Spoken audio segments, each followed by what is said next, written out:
성도 여러분, 안녕하세요. 오늘도 말씀으로 승리하는 저와 여러분, 우리 그런 갈라디아서 우리 즐거운 성경 여행 되길 주님의 이름으로 축원드립니다. 우리 어제 내용 잠깐 기억하고 또 오늘 말씀을 한번 읽어볼게요. 어제 우리가 갈라디아서 2장의 후반부의 말씀들을 함께 좀 나누었습니다. 우리 이방인들과의 식사 자리를 회피했던 이 베드로에 대한 바울의 책망과 또 믿음과 율법, 이 행함과 믿음 중에서 이 믿음의 우월성, 이 믿음이 구원에 얼마나 중요한가를 알려주는 이 바울의 모습이었는데요. 세 가지 은혜 나눴잖아요. 첫 번째, 먼저 바울은 베드로에 대해서, 이 이방인과의 식사 자리를 회피한 이 베드로에 대해서 책망합니다. 뭐라고 책망하느냐? 그것이 너가 이 유대교의 중심인 예루살렘 교회에서 온 이 성도들 때문에 그들을 피해서 같은 그리스도인으로 묶여진 이 이방인들과의 식사 자리를 피하는 건 그저 네 한 몸 그냥 비난받기 싫어 비겁한 행동을 한 것뿐만이 아니라 복음의 행동을 바르게 행하지 아니하였다라는 거예요. 왜? 우리가 믿는 예수 그리스도의 복음 안에는 차별이 없는 거예요. 이제는 뭐 율법의 행위, 이방인과의 차별 뭐 이런 것들이 없습니다. 오히려 그 안엔 예수 그리스도로 말미암아 모두가 누구나 다 구원을 얻을 수 있는 자유와 또 진리만이 있기 때문인 거죠. 이런 바울이 베드로의 행위마저도 책망할 정도로, 그래서 본인이 사도로서의 어떤 이 사도 중에도 수장이잖아요. 그런 베드로를 책망함으로 자기의 사도권을 더 굳건히 함과 동시에, 그렇다고 일부러 베드로를 책망한 거 아니지만 어쨌든 복음이라는 건 더 이상 율법이나 어떤 이방인과 유대인을 나누는 기준이 아니라 모두가 예수 그리스도 안에서 그 한 믿음을 가지고 있다면 모두가 구원받은 자라는 이 핵심 기준을 이야기해주고 있는 것이죠. 그러면서 이 바울은 이신득의 믿음으로 의로움을 얻는다는 원리를 이렇게 이야기합니다. 뭐라 그러냐? 너희가 그래서 이제는 우리가 이미 예수 그리스도로 구원을 얻을 완전한 것, 즉 믿음과 은혜를 저버리고 예전에 불완전했던, 더 이상 그걸로는 구원을 얻을 수 없는 율법을 다시금 되돌아가 택한다면 너희도 범법자가 되는 거다, 그런 거예요. 그러니까 우리가 완전한 것을 얻을 수 있는 유일한 길은 예수 그리스도의 희생을 통한 죄사함으로 그 은혜를 믿는 것, 이것밖에는 없다. 즉 우리는 그 예수 그리스도를 믿음으로만 의로움을 얻을 수 있다는 이신득의의 원리를 이야기하는 거죠. 그럼 마지막 세 번째로, 그러므로 바울은 그런 은혜로 구원을 얻은, 그 은혜로 믿음으로 말미암아 구원을 얻은 자기 자신의 고백을 하는 것입니다. 대표적인 게 뭐예요? 우리 지난 시간에 핵심 구절이기도 했는데 갈라디아서 2장 20절, 내가 그리스도와 함께 십자가에 못 박혔나니 그러즉 이제는 내가 사는 것이 아니요 오직 내 안에 그리스도께서 사시는 것이라. 이제 내가 육체 가운데 사는 것은 나를 사랑하사 나를 위하여 자기 자신을 버리신 하나님의 아들을 믿는 믿음 안에서 사는 것이라 라고 했잖아요. 그러면 제가 세 가지 이야기했죠. 이렇게 믿음으로 구원 얻는 자, 은혜로만 구원 얻는 자는 세 가지 뭐가 바뀌어야 돼요? 나 대신에 이제는 예수 그리스도가 내 마음을 지배해야 되고 주인이 되셔야 되고, 이제는 우리가 행함이라고 하는 율법 대신 우리가 그 주님을 믿고 따르는 믿음이, 또 하나 과거의 옛사람 대신 예수로 사는 새 사람이 우리들에게 들어와야 한다. 우리 이것들도 함께 좀 나눴던 것 여러분 기억하실 겁니다. 자, 이제부터 우리는 3장과 4장을 함께 볼 건데요. 이제는 그러면 이제 이 바울이 정말로 믿음으로 의로움을 얻는다는 게 어떤 의미인가를 이제 본격적으로 해석해주는 2부 교리편이라고도 하는데, 이 신득이의 해석의 부분을 좀 함께 보려고 하고요. 그래서 오늘은 3장 갈라디아서 3-1의 시간, 그리고 우리가 볼 부분은 3장의 전반부 1절부터 14절까지 오늘 이제 우리가 이렇게 한번 보도록 하겠습니다. 제목을 짓자면 우리의 구원은 어디로부터 오는가? 라고 할 수 있겠습니다. 자, 우리 두 가지 맥을 한번 짚어보고 오늘 말씀을 한번 읽어볼게요. 자, 첫 번째 맥은 뭐냐? 자, 오늘 말씀에 보면 바울이 갈라디아 지역의 교회와 성도들에게 아주 강하게 책망합니다. 그들의 구원의 근원을 그렇게 책망하면서 너희가 어떻게 구원받았는가 그 근원을 되돌아보라 라고 여러 가지 질문들을 하거든요. 그런 이유가 무엇인가 잘 생각하면서 오늘 말씀을 읽었으면 좋겠습니다. 두 번째, 자, 오늘 말씀에 보면 율법이 왜 우리에게 저주의 길이 되고 예수 그리스도의 십자가 희생이 왜 우리에게 축복의 길이 되는가, 이 두 가지 길에서 율법은 왜 우리에게 저주의 길이 되고 예수를 믿는 길은 왜 우리에게 축복의 길이 되는가, 이 부분도 우리가 함께 깊이 묵상하는 시간 되었으면 좋겠습니다. 이 두 가지 맥을 짚으면서 오늘 내용과 주안점을 함께 좀 살펴볼게요. 먼저 내용을 봅시다. 오늘 3장 전반부의 내용은 율법에 속박된 어리석은 이 갈라디아 성도들을 향한 바울의 책망, 그리고 아브라함을 통해 본 의롭다가 칭함을 얻는 그 원리에 대해서 이야기합니다. 먼저 바울은 믿음을 저버린 갈라디아 성도들에 대한 책망을 합니다. 즉 믿음과 율법 행위에 대해 이야기하는 거예요. 어리석은 갈라디아 사람들이여, 예수 그리스도께서 십자가에 못 박히신 모습이 여러분의 눈앞에 선한데 누가 여러분을 홀렸습니까? 나는 여러분에게 이 한 가지만을 알고 싶습니다. 여러분은 율법을 행하는 행위로 성령을 받았습니까? 그렇지 않으면 믿음의 소식을 들어서 성령을 받았습니까? 여러분은 그렇게도 어리석습니까? 성령으로 시작하였다가 이제 와서 육체로 끝마치려고 합니까? 여러분의 그 많은 체험은 다 허사가 되었다는 말입니까? 진정으로 허사였습니까? 하나님께서 여러분에게 성령을 주시고 여러분 가운데서 기적을 행하시는 것은 여러분이 율법을 행하기 때문입니까? 아니면 믿음의 소식을 듣기 때문입니까? 그렇지 않으면 여러분이 복음을 듣고 믿어서 그렇게 하신 것입니까? 라는 거예요. 바울은 계속해서 질문을 하는 거예요. 여러분들이 성령을 받은 이유가 뭡니까? 여러분들이 고난을 받은 이유는 뭡니까?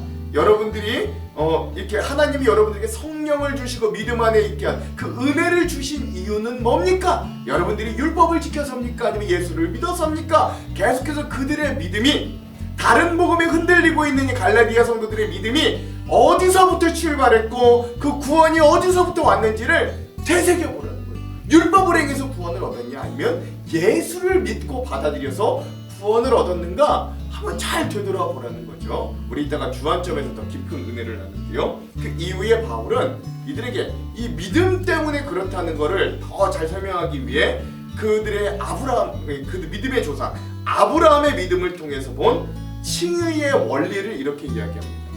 그것은 아브라함이 하나님을 믿으니 하나님께서 그것을 의로운 일로 여겨주셨다는 것과 같습니다. 그러므로 믿음에서 난 사람들이야말로 아브라함의 자손임을 여러분은 아십시오. 또 하나님께서 이방 사람을 믿음에 근거하여 의롭다고 여겨주신 것을 성경은 미리 알고서 아브라함에게 모든 민족이 너로 말미암아 복을 받을 것이다 하는 기쁜 소식을 미리 전하셨습니다. 그러므로 믿음에서 난 사람들은 믿음을 가진 아브라함과 함께 복을 받습니다. 그러니까 너희의 믿음, 성령, 너희의 근원, 너희의 은혜 이런 것들이 다 어디서 왔냐? 율법을 행하는 데서 왔냐? 예수를 믿는 데서 왔냐? 물어본 바울은 우리가 우리의 조상, 우리 믿음의 가장 선조라고 하는 믿음의 조상 아브라함이 뭘로 은혜를 얻었는가를 기억해 보라는 거예요. 그가 모세보다도 앞에 있잖아요. 아브라함은 하나님을 믿음으로 하나님이 그를 의롭다 여겨주셨다. 그리고 우리는 그 믿음을 통해 의롭게 얻음을 받은 우리도 영적 아브라함의 자손들이 된다. 아브라함의 자손이라는 게 혈통으로 받는 게 아니라 육정으로 받는 게 아니라 그게 뭐요? 믿음으로 얻는다. 믿음으로 의롭다 하심을 얻었다면 우리도 아브라함의 진짜 자손이 되는 거고, 그렇게 자손이 되었다면 아브라함이 축복의 통로가 되어 그를 통해 온 만방의 사람들이 축복을 얻었듯 우리도 그런 축복의 통로된 삶을 살아야 된다. 바울은 이야기하는 거죠. 이것도 우리 주안점에서 깊게 나눠볼게요. 그리고 마지막으로 바울은 율법의 저주 아래서 축복으로 구속시키는 예수 그리스도를 믿는 믿음의 길, 즉 저주된 율법의 길과 축복된 예수를 믿는 길을 대조하면서 이렇게 이야기합니다. 율법의 행위에 근거하여 살려고 하는 사람은 누구나 다 저주 아래 있습니다. 기록된 바 율법책에 기록된 모든 것을 계속하여 행하지 않는 사람은 다 저주 아래 있다 하였습니다. 하나님 앞에서는 율법으로는 아무도 의롭게 되지 못한다는 것이 명백합니다. 의인은 믿음으로 살 것이다 하였기 때문입니다. 그러나 율법은 믿음에서 생긴 것이 아닙니다. 오히려 율법의 일을 행하는 사람은 그 일로 살 것이다 였습니다. 그리스도께서 우리를 위하여 저주를 받은 사람이 되심으로써 우리를 율법의 저주에서 속량해 주셨습니다. 기록된 바 나무에 달린 자는 모두 저주를 받을 자이다 하였기 때문입니다. 그것은 아브라함에게 내리신 복을 그리스도 예수 안에서 이방 사람에게 미치게 하시고 우리로 하여금 믿음으로 말미암아 약속하신 성령을 받게 하시려는 것입니다 라고 했던 거죠.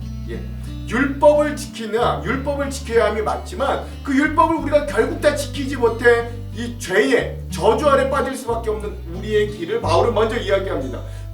결국 아무리 지켜도 결국 죄인밖에 될 수 없는 그 저주로운 길을 갈 것이냐, 아니면 그런 저주받은 우리를 위해 스스로가 그 대신 저주를 짊어지고 나무 십자가에 달리신 예수 그리스도를 믿는 축복의 길로 갈 것이냐. 바울은 이 두 갈림길에서 믿음의 길을 가라고 이야기하는 거죠. 그래서 이런 이 바울의 메시지들을 오늘 우리가 3장의 전반부를 통해 함께 좀 나누기를 소망하고, 이 마지막 부분도 우리 이따가 우리 주안점에서 함께 좀 깊게 나눠보도록 하겠습니다. 자, 그럼 오늘 이 부분 우리 갈라디아서 3장 우리 상반부의 핵심 구절을 한번 살펴볼게요. 13절에서 14절입니다. 그리스도께서 우리를 위하여 저주를 받으신 바 되사 율법의 저주에서 우리를 속량하셨으니 기록된 바 나무에 달린 자마다 저주 아래 있는 자라였습니다. 이는 그리스도 예수 안에서 아브라함의 복이 이방인에게 미치게 하고 또 우리로 하여금 믿음으로 말미암아 성령의 약속을 받게 하려 함이라. 아멘. 그래서 오늘 율법의 저주를 받을 수밖에 없는 우리들, 율법을 온전히 모두 완벽하게 지켜야만 의롭다 하심을 얻는데 절대 그럴 수 없는 저주스러운 운명과 숙명에 쌓인 우리들을 위해 대신 그 저주를 짊어져 나무를 지신, 십자가를 지신 예수님으로 인해 우리가 믿음으로 축복의 길을 갈 길을 얻었다. 그 아브라함의 복이 우리와 또 이방인과 이 모두에게 미치게 하고 우리로 성령의 약속을 받는 축복의 길로 가게 했다라고 고백하는 이 바울의 말씀 13절과 14절의 말씀을 오늘 갈라디아서 3장 전반부의 핵심 구절로 함께 나누었습니다. 자, 그럼 오늘 이 부분에 대한 주안점 세 가지를 함께 나누고 오늘 말씀을 한번 읽어볼게요. 먼저 첫 번째, 여러분 앞서 갈라디아서 1장과 2장의 내용을 정리해보면 바울은 분명히 이 갈라디아 지역의 교회들과 또 성도들이 성령을 그들이 받음으로 믿음으로 구원 얻은 그리스도임을 바울은 인정하고 믿고 있었어요. 이 갈라디아 교회 사람들도 예수를 믿음으로 성령을 받고 구원 얻은 자들이다. 바울도 인정했다고. 이건 믿음으로 의롭다함을 얻었다는 이신득의입니다. 그러나 안타깝게도 과거 아름답게 신앙생활을 시작하였음에도 불구하고 현재 이 바울이 편지를 쓰고 있을 때 갈라디아 교회의 성도들의 믿음은 위기를 맞았습니다. 오직 믿음으로 말미암아 구원을 얻는다는 진리를 잃어버리고 유대인들의 율법주의적인 기준을 다른 복음이라고 해서 자꾸 적용하려고 했던 거예요. 복음만으로는 부족해. 그러니까 너희가 율법을 온전히 지켜야만 또 구원을 얻을 수 있어라고 하는 다른 복음을 자꾸 받아들이려고 했던 거죠. 그들이 어떻게 무엇으로 하나님의 백성이 될 수 있었는지를 잊어버리고 거짓된 이들의 주장을 따라 구원의 완성을 위해 스스로 율법으로 올가매려고 했던 게 이 당시 갈라디아 지방에 있는 여러 교회들과 성도들의 모습이었다는 거예요. 그러므로 바울은 그런 갈라디아 지역 교회들과 성도들을 이렇게 책망합니다. 1절, 어리석도다 갈라디아 사람들아, 예수 그리스도께서 십자가에 못 박히신 것이 너희 눈앞에 밝히 보이거늘 누가 너희를 꾀더냐. 아멘. 그렇죠. 바울이 뭐라고요? 어리석도다 갈라디아 사람들아 라고 말할 정도로 바울은 자신의 답답한 마음을 강력하게 표현합니다. 바울이 보통 편지를 쓸 때는요, 여러분 아무리 문제 많은 고린도 교회 성도들이라고 하더라도 처음에는 사랑하는 고린도 교회 성도들이요, 뭐 이렇게 나의 형제들이요, 뭐 이런 표현을 사용하는 것과는 비교되게 여기는 뭐라 그래요? 어리석도다 라는 표현을 사용한 점에서 정말로 바울이 강렬하게 안타까워한다 라는 걸 알 수 있는 거예요. 믿음으로 의롭게 된다는 사실을 이 갈라디아 지역에 있는 교회들과 성도들이 잘 알고 있었음에도 불구하고 그것만은 안 돼. 율법도 지켜야 돼 라고 하는 다른 복음을 쫓는 갈라디아 사람들이 너무나도 안타까웠던 거죠. 이 갈라디아 지역의 교회들은 이 안에서 이 거짓 형제들이 전하는 다른 복음에 홀렸습니다. 다른 복음에 넘어간 거죠. 즉 믿음이 아닌 율법의 행위라는 속임에 넘어갔다는 거예요. 갈라디아 교회 성도들에게 예수 그리스도께서 십자가에 못 박히셨다는 건 마치 눈으로 보는 것처럼 확실한 사건이었습니다. 그러니 그 지역에 교회들이 생겨난 거 아니에요. 그러니까 그들이 예수를 믿고 구원을 얻었다고 그리스도인이 된 거 아니에요. 그들이 이 십자가 사건에 대해 확실한 인식을 가지고 있었을 때 역설적이게도 그들이 다른 복음에 치우치도록 그들을 꿰는 아주 심각한 유혹이 그들에게 또한 다가왔다는 거예요. 여러분 이것도 잘 기억하십시오. 그러니까 여러분 신앙이 확실하다고 여기는 사람일수록 유혹도 강하게 오는 거예요. 그래서 우리는 늘 미혹당하지 않도록 깨어 준비할 수 있어야 돼요. 그러므로 바울은 다른 복음의 강력한 유혹 앞에 지금 흔들리고 있는 이 갈라디아 교회 성도들의 영적인 문제를 바로잡기 위해서 중요한 사실들을 너희 스스로 한번 점검하고 확인해라 라고 이야기합니다. 그 부분이 2절에서 5절인데요. 한번 제가 읽어볼게요. 내가 너희에게 다만 이것을 알려 하노니 너희가 성령을 받은 것이 율법의 행위로냐 혹은 듣고 믿음으로냐 너희가 이같이 어리석으냐 성령으로 시작하였다가 이제는 육체로 마치겠느냐 너희가 이같이 많은 괴로움을 헛되이 받았느냐 과연 헛되냐 너희에게 성령을 주시고 너희 가운데서 능력을 행하시는 이의 일이 율법의 행위에서냐 혹은 듣고 믿음에서냐 아멘. 그렇죠.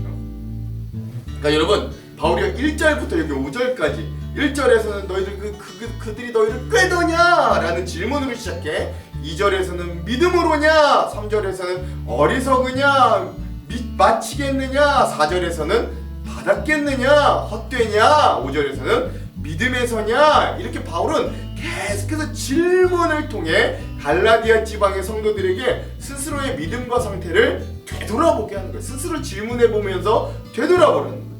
바울이 하는 질문의 의도를 살려 표현하자면 이렇게 할 수 있는 거예요. 지금 너희 갈라디아 교회들과 성도들아 너희가 지금 하고 있는 일이 도대체 어떤 일인지를 정신을 차리고 스스로 똑바로 되돌아보아라 라고 하는 말이기도 한 겁니다.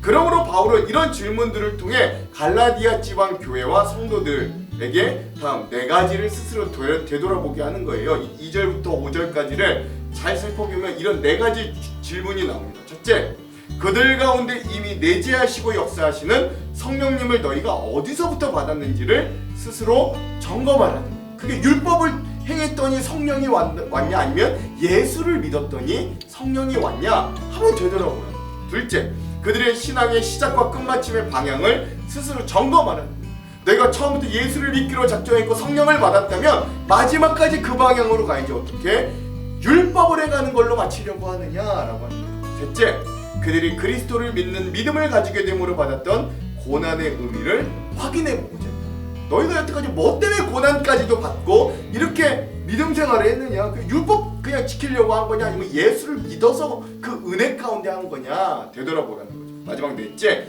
성령을 받아 그리스도를 믿고 구원을 얻은 은혜, 즉 하나님의 은혜가 어디서부터 왔는지, 그게 율법에서부터인지 아니면 믿음에서부터인지를 스스로 돌아보라라는 거예요. 내가 지금 받은 은혜가 어디서 왔냐는 거죠. 율법 지켜서 은혜 얻었냐? 아니면 나를 위해 십자가에 죽으신 예수 그리스도를 믿음으로 은혜를 얻고 성령을 얻었냐? 이거 한번 스스로 되돌아보라는 겁니다.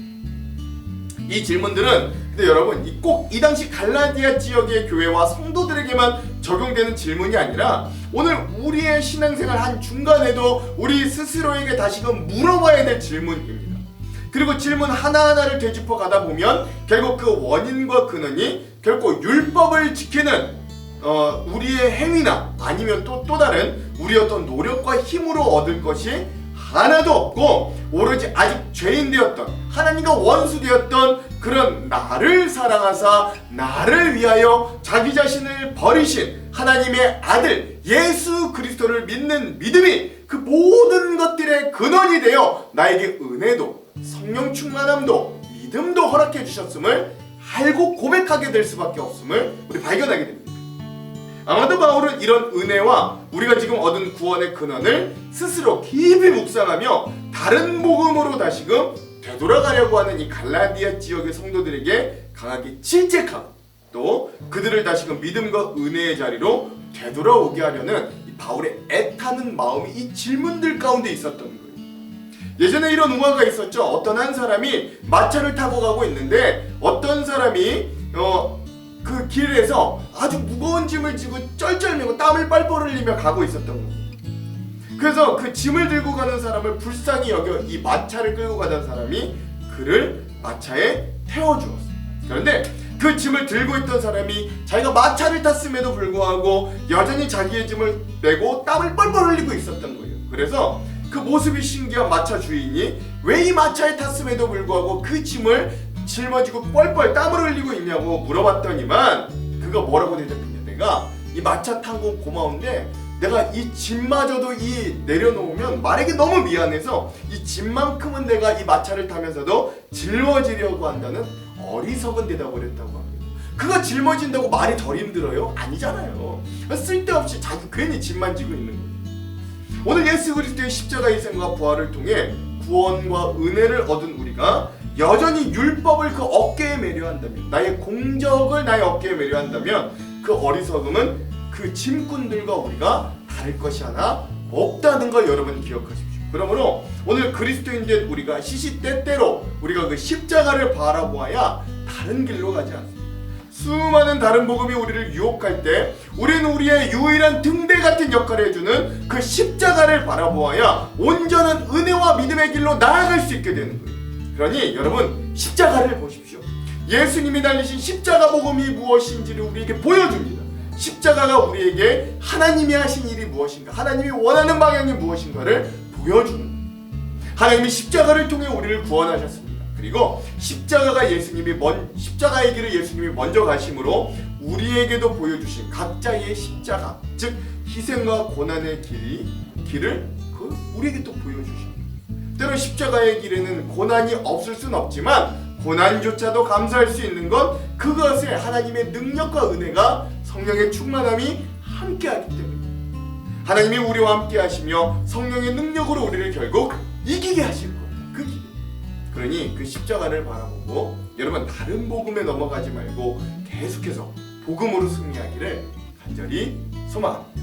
두 번째, 자, 다음에 이런 은혜와 믿음을 통해 구원 얻은 것을 더 구체적이고 실증적으로 변증하기 위해 바울은 아브라함의 믿음을 예로 들어 구원의 원리가 모세가 이들에게 가르쳐준 율법이 아니라 그 모세보다 이전 온 이스라엘의 선조가 되었던 아브라함의 믿음으로부터 그 은혜가 시작되었음을 알려주는 거예요. 오늘 본문의 6절과 7절, 아브라함이 하나님을 믿음에 그것을 그에게 의로 정하셨다함과 같으니라. 그런즉 믿음으로 말미암은 자들은 아브라함의 자손인 줄 알지어다. 아멘. 이스라엘 사람들에게 아브라함의 자손이라는 인식은 참으로 중요했습니다. 그건 아브라함의 혈통을 가진 선민이라는 어떤 자부심을 넘어서서 이 아브라함의 자손이라는 말은 구원받은 백성으로서의 정체성을 이야기하는 표현입니다. 특별히 유대인들은 자신들이 가진 어떤 인종적인 또 혈통과 율법적인 전통을 지킴으로 자기들 스스로가 아브라함의 자손이라고 여겼지만, 그러나 바울은 이전에 예수님께서도 그러한 이들의 헛된 자부심을 선산조각 내시고자 했다, 이걸 잘 알았어요.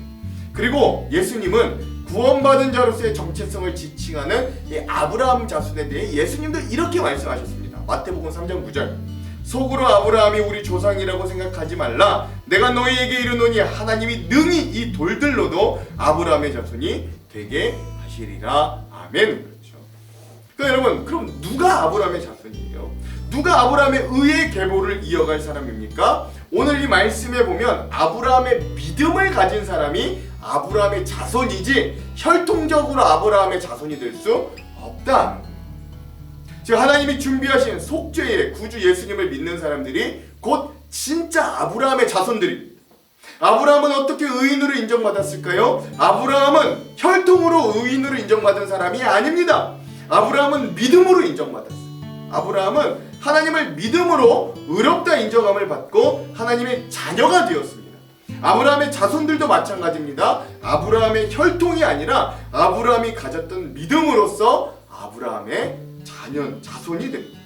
그러면 아브라함이 믿었던 믿음은 어떤 믿음이에요? 아브라함이 하나님 앞에 의롭다고 인정받은 믿음은 하나님의 존재 일반에 대한 믿음이 아닙니다. 말이 어렵죠. 이게 뭐냐? 그건 바로 하나님의 속죄와 구속을 믿는 믿음이지, 하나님 계심? 나 믿어. 하나님이 우리를 지켜보시고 상 주시고 벌 주시는 분이라는 거, 나 그거 믿어. 이런 하나님의 존재에 대한 믿음이 아니라요, 하나님이 우리를 어떻게 구속하셨는지, 하나님이 우리를 어떤 방향으로 가는지를 알고 행하는 믿음이라는 거예요. 신학적으로 표현한다면 예수 그리스도를 구주로 믿는 믿음입니다. 왜? 이게 하나님이 우리에게 유일하게 구원의 길로 허락해 주신 길이기 때문에 그래요. 모든 사람은 아브라함처럼 믿음으로 하나님의 자녀가 됩니다. 누구든지 아브라함이 자신의 아들 이삭을 하나님께 드리면서도 그가 어떻게 생각했느냐? 설령 하나님께서 정말로 내 아들 이삭을 내가 죽인다고 할지라도, 그가 죽임을 당해도 그를 다시 살리시고, 또한 하나님께서 알맞은 제물로 예비하심을 믿고 알아서 아브라함은 믿음의 조상이 된 것처럼, 즉 그가 그 아들을 바쳐서 믿음의 조상이 된 게 아니라 그 믿음을 가지고 있었기 때문에 믿음의 조상이 된 것처럼, 하나님이 예비하신 속죄 제물 대신 예수 그리스도를 믿음으로 우리는 구원에 이르고 아브라함의 자손이 됩니다. 이렇게 자기의 의로 하나님께 인정받을 사람은 아무도 없는 거예요. 오직 예수 그리스도를 믿고 의지할 때 모든 죄를 용서해 주시고 그를 의인으로 인정해 주시는 거예요. 그러므로 바울은 그런 아브라함의 진정한 영적 자손이 된 자들은 아브라함의 믿음뿐만 아니라 그의 역할 또한 배워야 한다고 후에 이렇게 말합니다. 오늘 본문의 8절과 9절. 또 하나님이 이방을 믿음으로 말미암아 의로 정하실 것을 성경이 미리 알고 먼저 아브라함에게 복음을 전하되 모든 이방인이 너로 말미암아 복을 받으리라 하였느니라. 그러므로 믿음으로 말미암은 자는 믿음이 있는 아브라함과 함께 복을 받느니라. 아멘. 하나님은 단지 아브라함과 그 혈통적인 자손들만 구원하시려고 그를 부른 게 아닙니다. 모든 이방인이 그 아브라함의 믿음을 통해, 그 아브라함을 통해 축복을 받게 하시려고 아브라함을 부르셨다는 거예요. 말하자면 하나님이 주시는 축복의 통로가 되는 인생이 되었다는 거죠. 오늘 이 축복의 통로의 역할을 우리에게 직접 대입해 보자면 뭐예요? 전도자와 중보자의 역할을 말한다고 할 수 있습니다. 사실 아브라함이 믿음으로 뛰어난 모습도 많이 보였지만, 또 우리 창세기를 살펴보면 그의 인간적인 연약한 모습도 시시때때로 창세기는 많이 보여줍니다. 하갈과 이스마엘의 이야기도 그렇고요, 이 아브라함이 아내 사라를 이복 동생이라고 이 왕들 앞에서 2번이나 속였던 모습들도 그렇고, 그럼에도 하나님은 그런 연약한 아브라함을 들어 온 인류가 하나님의 복을 받는 통로로 사용하십니다. 근데 오늘 우리도 마찬가지예요. 내 믿음이 뛰어나야만 나를 통해 하나님에 알릴 수 있는 건 아닙니다. 내가 비록 가지고 있는 믿음이 초라한 믿음, 보잘것없는 신자라고 할지라도 그리스도인은 그리스도인인 거예요. 예수 그리스도를 믿는 우리는 영적 아브라함의 자손입니다. 하나님은 나를 통해 하나님을 알리시기를 원해요. 그리고 알리십니다. 믿음으로 아브라함의 자손이 되시길 바라요. 그리고 아브라함처럼 축복의 전도자가 되기도 간절히 소망합니다. 복의 근원이 되는 건 세상 직분이나 지위와는 아무 상관이 없는 겁니다.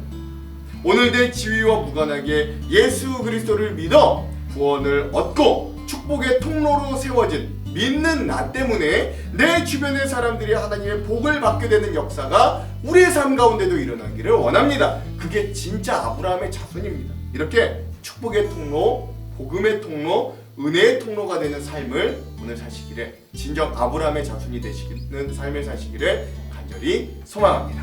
자, 마지막 세 번째. 자, 이제 바울은 율법과 복음의 길에서 각각 선택할 때 나타나는 각각의 결과들에 대해 서로 비교하면서 저주와 축복의 길이 갈림을 알려주는 거예요. 좀 길지만 10절에서 14절 한번 읽어볼게요. 무릇 율법 행위에 속한 자들은 저주 아래 있나니 기록된 바 누구든지 율법책에 기록된 대로 모든 일을 항상 행하지 아니하는 자는 저주 아래 있는 자라 하였습니다. 또 하나님 앞에서 아무도 율법으로 말미암아 의롭게 되지 못할 것이 분명하니 이는 의인은 믿음으로 살리라 하였습니다. 율법은 믿음에서 난 것이 아니니 율법을 행하는 자는 그 가운데 살리라 하였느니라. 그리스도께서 우리를 위하여 저주를 받은 바 되사 율법의 저주에서 우리를 속량하셨으니 기록된 바 나무에 달린 자마다 저주 아래 있는 자라 하였습니다. 이는 그리스도 예수 안에서 아브라함의 복이 이방인에게 미치게 하고 또 우리로 하여금 믿음으로 말미암아 성령의 약속을 받게 하려 함이라. 아멘. 그렇죠. 길었지만 여러분, 여기 핵심 단어는 저주와 축복입니다. 특히 저주 아래 있다라는 말이 여기 말씀에 5번이나 강조되어 나오기도 하는 거예요. 이 말씀을 정리하자면 우리에게 두 가지 신앙생활의 길이 제시되어 있는데, 한 길은 믿음으로 사는 길이고 또 한 길은 행함으로 사는 길입니다.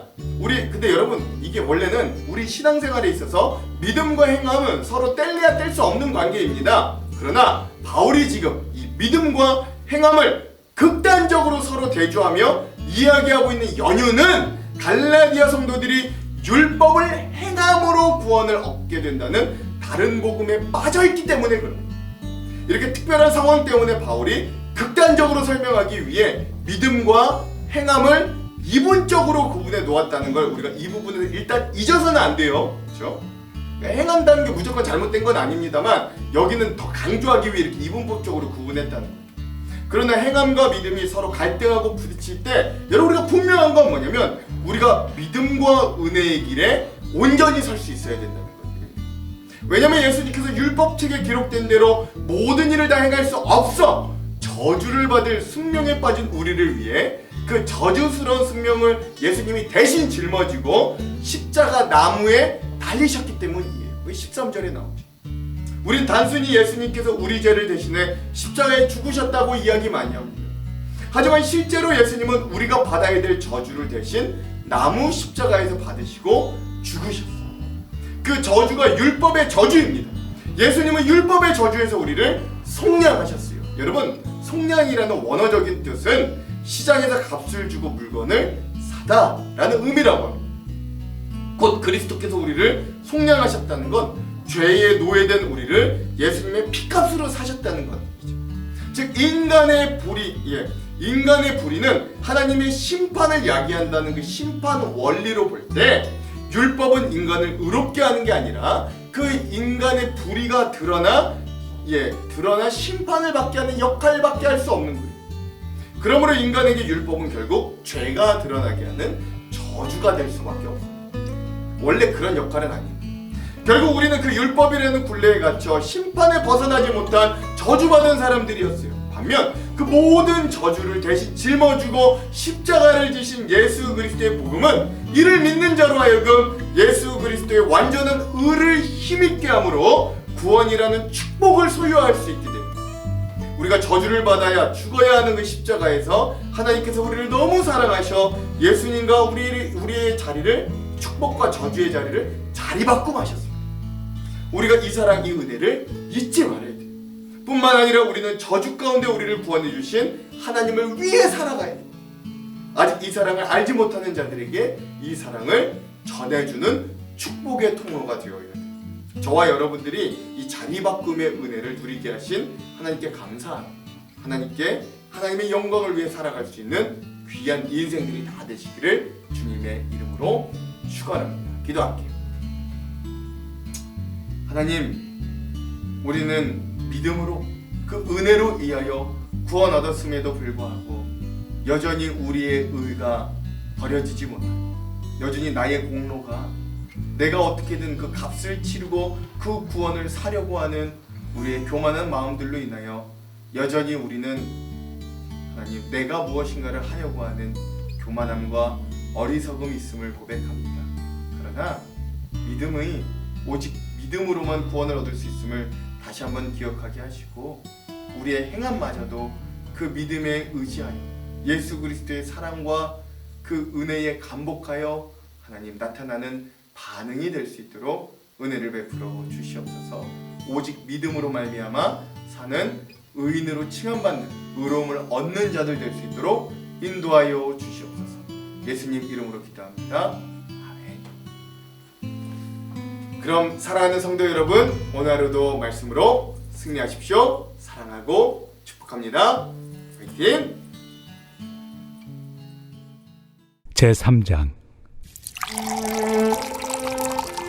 어리석도다 갈라디아 사람들아, 예수 그리스도께서 십자가에 못 박히신 것이 너희 눈앞에 밝히 보이거늘 누가 너희를 꾀더냐? 내가 너희에게서 다만 이것을 알려 하노니 너희가 성령을 받은 것이 율법의 행위로냐 혹은 듣고 믿음으로냐? 너희가 이같이 어리석으냐? 성령으로 시작하였다가 이제는 육체로 마치겠느냐? 너희가 이같이 많은 괴로움을 헛되이 받았느냐? 과연 헛되냐?